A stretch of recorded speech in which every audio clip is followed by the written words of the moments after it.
What's up, y'all? I'm Tari Henson. And I'm Darren DeWitt Henson, and you're watching and listening to the In the Groove podcast. Now today, ladies, we got some caramel in the building. This is my And man. he's not talking about me, y'all. 50 grand. My man, actor, amazing actor, Mr. Anthony Dalton. Welcome to the In the Groove podcast.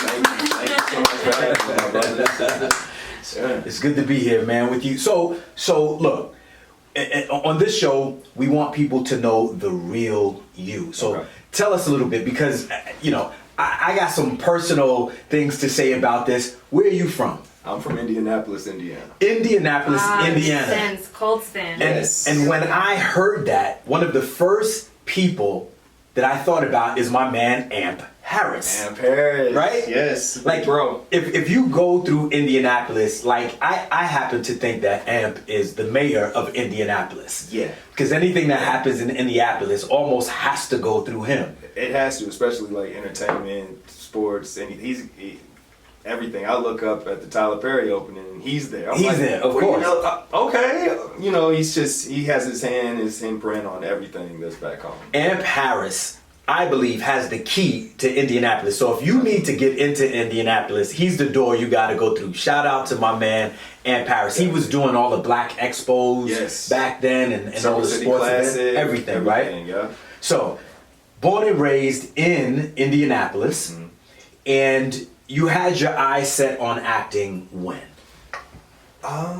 That's kind of a tricky question because I've always loved making people laugh. I would do impersonations for my mom and, you know, just to make her laugh. But I never thought I'd take it seriously. It's so funny when I started like coming into my own as a young man, getting a little facial hair, getting girls calling me handsome. I was like, oh, I'm gonna be a model. I'm gonna be a model, because this was around the time like Shamar Moore, Tyson Beckford, all of them, and I was like, yeah, I'm gonna be that.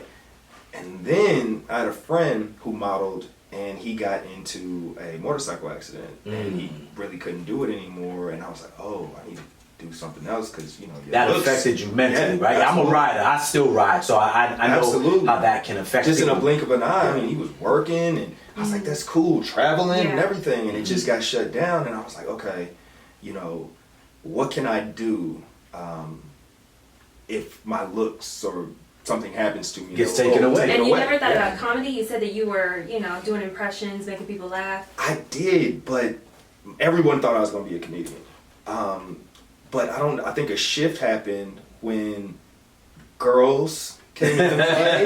That's what happens. That's what happens. It was like more, I was funny, but they also I couldn't be goofy like I wanted to be. Yeah. It was but you also, I mean, from what I do know, you're a hardcore sports cat. Like, you love sports. Absolutely. So I know you were playing sports. Yeah. I played football from 4th grade all the way to college. Shout out to the University of Akron in Ohio. But I discovered theater in Ohio, in Akron. Oh, that happened in Ohio. Yeah, when I really took it seriously was in Ohio. What was your first experience in theater? I did a play. Some of y'all may know it. August Wilson's Fences. Ooh. Oh, wow. Yeah, I played Corey. What a start. Wow. Yeah, Wow. and it was crazy because I had no acting experience other than like I took a couple classes in high school, like drama, and the only reason I took it because like I read some scripts and you could curse. Right. It's like, I'm down with this, right? So I was like, oh, I can say what the fuck I want to say when I want to say. Right. And so I was like, all right, cool, but I didn't really take it seriously. Right. But then I graduated high school, and I thought I was going to go play ball somewhere. I wasn't really applying myself academically, so the scholarships weren't really coming in. And my mom was like, I have a rule. Either you go to school or you go to work. Mm-hmm. You're not about to stay around here just do... Sounds like a true black mother. Oh, yeah. She's like, you're not going to fall into... choices. Yep. You're not going to fall into what's going on in the neighborhood. So I had jobs that I hated, but I would excel at them. Mm-hmm. And I was like, I can't. I woke up one time, I had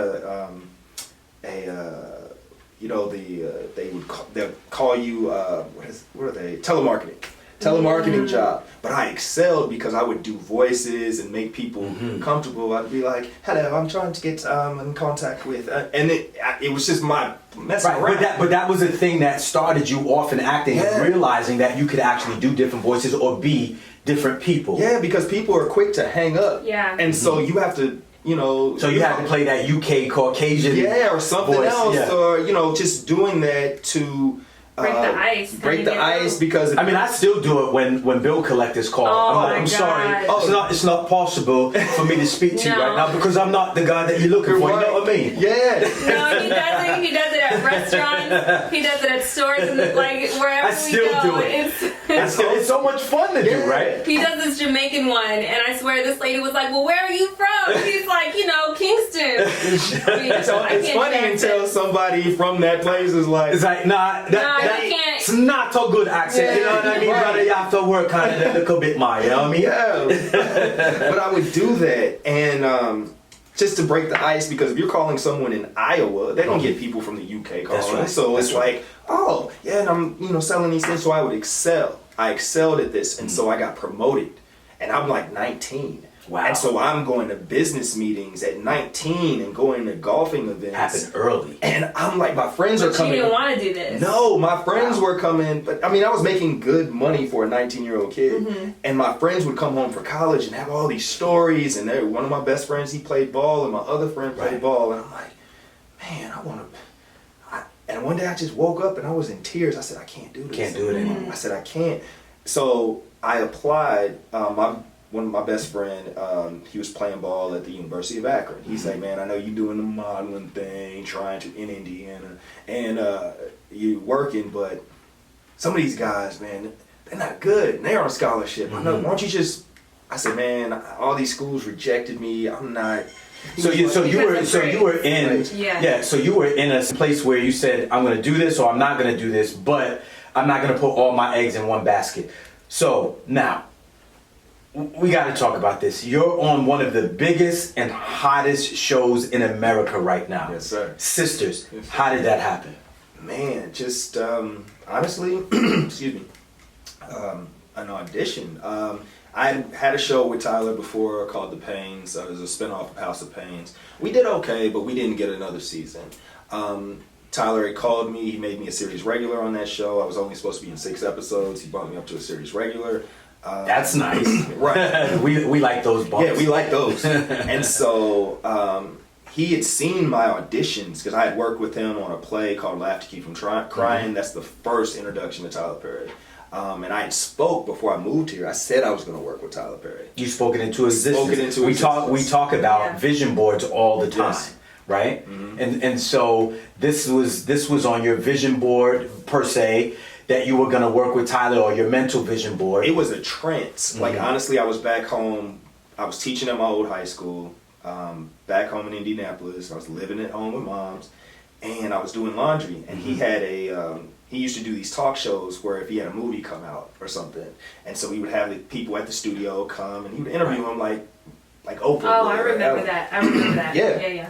And so I wasn't paying attention. Everybody used to say, "You look like one of them Tyler Perry." Like, you know what I'm talking like what does that mean? Right. What does that even mean? Yeah. So I was like, oh, whatever. And so you mean one of the brothers that look like Success, right? Yeah. I mean, that's now I can equate. That's right. But I'm doing laundry and the TV's on and he's on there, but I'm not really paying attention. And he looks at the camera and he says, "If you have a dream, I don't care how stupid others think it is, go after it. I am living proof." And it was like something took over me. Like, because I looked at the TV and it looked like he was talking directly to me. Mm-hmm. So like a trance or something came over me. I went next door to my mother's bedroom, knocked on her door, and I said, "I'm moving to Atlanta and I'm going to work with Tyler Perry."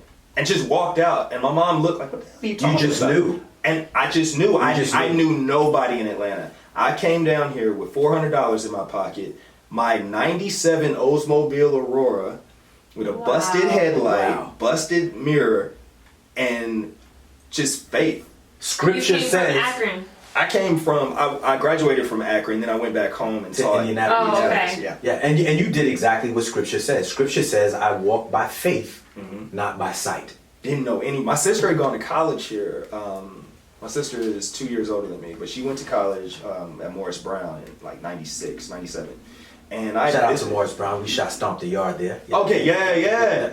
And so she was there, but I was like, I mean, Indiana's very white and black. So when I used to take her, my family would take her down here to drop her off, it was a culture shock, almost to the point where I was scared. Because in Indiana, it's white and black, and it's very, I mean, if anybody knows about Indiana, it's birthplace of the Klan. So, you know, so when you see all these black people, everybody was black. Bums, cops, everybody, and they were successful, and it was just like, okay, but I'm so used to this. And so I never thought I'd be in Atlanta. I thought after college I was going to move to LA. So now you're here, you got the bump you were looking for, your own sisters, you know, this character that you're playing just got sauce all over him, right? So, right? So now everybody's noticing you. You know, you can't walk down the street without people stopping you, asking you for pictures, you know, your autograph. But I know you because you're an amazing family man. Tell us, right? My wife asked me this. I want to know. Okay. Right? So you have a son now. Yes. You're married now. Yes. But one of the things my wife asked me was, she was like, "Do you know how he got engaged?" I saw something on the internet. I saw this beautiful post. His wife is gorgeous, and it said that you guys had just gotten engaged, and you were kissing her stomach. She was pregnant, and so it was just, you know, I wanted to know the story behind that. It was one of those things. We went to Fort Lauderdale. Her brother and my sister-in-law, they live in Orlando. And so we were like, we're gonna just take a trip to Fort Lauderdale. You know, it was her birthday, and her. So did you know that you were gonna propose to her? I did, but I didn't tell anyone. I didn't tell anyone because I mean, me and my wife have known each other since 2011. We've been back and forth on and on, but for some reason, I don't know. I didn't know what her reaction would be. And I tell her this story now. She's like, "Boy, are you stupid?" So were you nervous? Not nervous, but I'm just like, well, if she says no, then what do you do we still got a vacation. Like, you know what I'm saying? We're still kicking it. Okay, I mean, this ring. Come see if so you went all in. You wanted her to say yes, but you weren't sure that she was gonna say yes. I think it was just like one of those things where you know she'll say, but then that little person in the back of your head, the doubt creeps in. Exactly. And I was just like, okay, so I rented chartered a yacht just for the four of us. And I told her brother, we were on the beach the day of her birthday. Hold on. You just said you chartered a yacht. Oh yeah, he just chartered a yacht. Let me put a disclaimer out here, okay? Do not try this at home. If you don't have that kind of money, do not charter or rent a yacht. It will be simple just to say, "I love you," give her the ring, and hope that she says yes. Mr. Dalton chartered a yacht, but he really wanted her to say yes. Do you think that she was gonna say no when you chartered a yacht? I think you had the yes. I think the yes high percentage of getting a yes after the yacht. Yeah, and then you know I was like, because one of her best friends went with me to find the ring. So she was like, "That's the one." And I don't know anything about like diamonds. But that's cool that you reached out to someone that she knew that knew her. So and it's crazy because she's been telling her this ring she wanted for like years. So I was like, okay, let me go to the source. I don't want to come with some. You know, she's like, yes. I mean, I love you, but you know what I'm saying. So we got engaged. It's funny. Wait, you skipped over the best part. How did you ask her the question? So we're on the yacht and we're going down this channel, and I'm trying. Her brother was recording it, but she didn't know. So we're on the front of the yacht, and I'm talking to her. I was like, "You having a good time?" You know, I said, "I love you," and she's thinking he's taking a picture of her. So she's like, "Boy, be quiet." She's like, "I'm trying to look good." Yeah, so you know, and she's pregnant with our son at the time. Oh. So you know, and then I just told her I dropped down on my knee, and the box that the ring came in had a light on it, because I'm like, "You gonna see this? That's right. You gonna see this?" Right. And so she was like, I put music to the actual post, but if you hear the original, she said, I didn't even say, "Will you marry me?" I couldn't even get it out. She was like, "Yeah, hell yeah." And You were just like, look at the ring. Right. It sounded. She was ready. It sounded so good. She was like, hell yeah. She was ready to say yes. Yeah. So that, I mean, it was dope because it was her birthday. So she'll always have that memory. So I can't even miss our anniversary or when we got engaged. That's beautiful. It's two That's things. beautiful. I got to tell you this. We're on your Instagram, and you know we're friends on Instagram, and we're friends in real life. Absolutely. But one of the things that I got to tell you is I love how you love on your family. Like your son is all over He's your beautiful. Instagram, Thank you. and he's beautiful. adorable. You know, and it's so amazing that. You know, as a man in this industry, you don't hide your family. I think that's beautiful. You know, other people are always worried about, well, I'm going to lose my fan base. Well, if you lose your fan base because you're proud and happy and thankful, you know, of your son and your wife, then they really aren't your fans Absolutely. anyway. And so I'm proud of you for moving the way that you do. Thank you. You know, you got so many different television shows you've been on, Ambitions, you know, Sisters, the Pains, you know, you've done independent films. What is the trajectory? What do you see? You know, everybody has this role that they want to play that they haven't played yet. What is yours? Ooh, you know, I get that question a lot. The PC answer is I just want to do good work. I want to tell truthful stories. I want to bring something to a project, not take anything away from them when I book them. But also, we're in a superhero phase, and That's I think you know everybody's trying to recast as black and this, that, and the other, and I'm all for that. But also, let's tell some stories. Let's build our own DC and Marvel universe. Let's, you know, give these opportunities because as black people, we are the culture. I say this all the time. That's right. Nothing gets made in this country without influence from black culture. That's you right. can't sell a soft drink or a sneaker Facts. without hip hop. Facts. You can't see a Nike commercial and hear, I'm sorry, no diss, but you can't hear Kenny Chesney playing in the background. That's not going to sell the sneaker. Correct. Correct. You're going to have to hear Migos. Correct. You're going to have to The hear hip hop culture is Hip-hop, universal. you're gonna have to hear and Jimmy. we drive. Exactly. So Industry. once we learn that we are, and all on one accord, know that we are the movement, the culture, The pulse. of everything. Nobody looks at. I'm not. How can I say this? No one looks at white culture and says, "Ooh, only thing we envy about white culture is white privilege." Privilege. Yeah, That's it's it. facts. That's it. So when you see that now, right now, I mean, when you talk about speaking things into existence, like Yes. Method Man, shout out to Meth. He said, "I want to do a Marvel movie." He's actually in that universe right now. He's doing it with Wesley Snipes. Oh wow. So he's a character now, and Jennifer Hudson. So it's Jennifer Hudson, Oh, wow. Wesley Snipes, and Method Man. You can speak things into existence. If you look at Method Man's Instagram now, like he's just buffed out, pumping 3 plates. So he literally took what he was doing on Power and said, "I'm going to take this as a platform, and I have a voice now." You know, he won a couple of Image Awards. So he's speaking it into existence, and I think that's exactly what you're talking about. You said that, and I agree. You know, years ago I did a movie called Tekken, which is the video game. Yeah, the video game Namco, and nobody would think that I would be able to play Raven, but clearly with all the years of martial arts under my belt and everything, you know, I said I'm gonna go for it. You know, I look at Sticky Fingers, who played Blade. People didn't think that he would have been able to play Blade, right? But you go after these things and you get out of your own way, and you go, wow, I've done it. You know, years ago, a slogan when Barack Obama was becoming president was "Yes, I can." Yes. I think once we do what we say we're going to do, the way we want to do it, we can say, "Yes, I did."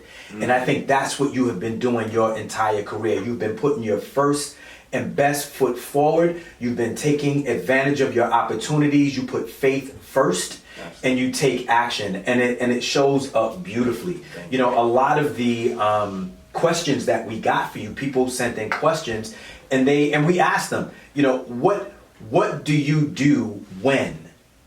What do you do when? And so we ask that question. What do you do when you have a family and you want everybody to love you? So what is that question? What do you do when you have a son, you have a wife, and you have a dream? What do you do when? You know, this was everything that I prayed for. So family, when it was right. Career, when it was right. Sometimes when we want things when we first out the gate. We want the big movie. We want and we appreciate the small steps to take because we're still here. That's right. But we also, if we had to, we can look back hindsight and say, oh, it all played out. But naive 21-year-old up and coming at, I want the Marvel off rip, right? But what happens is you may not be ready for that stuff yet. I wasn't ready. I knew, my wife will tell you, and I'm not saying this to be arrogant, but I actually had to curve my wife. My wife was established, drove a nice car, had her own house, was in corporate America. I had nothing but a dream, and my mother used to tell me no romance without finance, because there's only so many cute little picnics that you can have before a woman's going to want you to actually go on a trip and do things. That's right. So I was like, look, all I have is this dream. I'm sorry. I do like you. I do care about you. But I got to chase this so I can elevate with you. I don't want to be a liability. I want to be an asset. That's right. But it's something so powerful when you have a dream and you can communicate that to someone that you're essentially working towards a relationship or being with, to be able to share that and then have support. Yes, like honestly, she stuck it out through, and when things happened in her career, I was able to pick up the slack. And so now with the success that I'm having, I take pride in being a provider. I take pride in, loving on my son, loving on my wife. And it was beautiful what you said. If people don't like that, then, my family comes first before any of this. That's my FOE, family over everything. Yes, my son is my legacy. He is the third. That's why we call him Trip. Nice. He's the third. And so everything, I will shut down. The shows go away.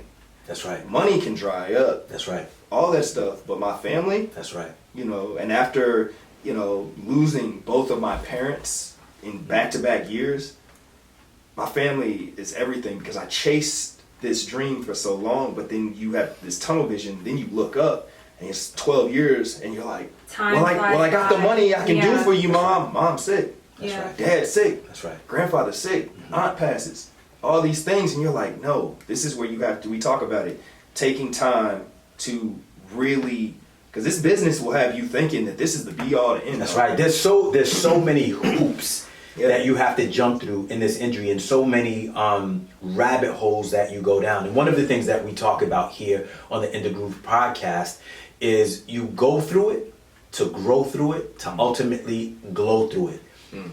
It's never going to be easy. Never. Right? But it's always going to be worth it. But once you put your family first, you have your support system, you have your square that you stand on, you can do anything. Yeah. Right? Because like you said, the movies come and go, the TV shows come and go. I remember when we were doing Soul Food, we thought it was going to go on forever. I thought it was going to go on. We wanted it to go on forever. I wanted it to go on forever. You and everybody else, but it stops. And what you have to do is be okay with it stopping, because one show does not make you. You and what you do for the show, right? You can recreate again in other shows like you have done. I mean, your career is booming. We love watching you on television. We love watching you in films, and we know you're just getting started.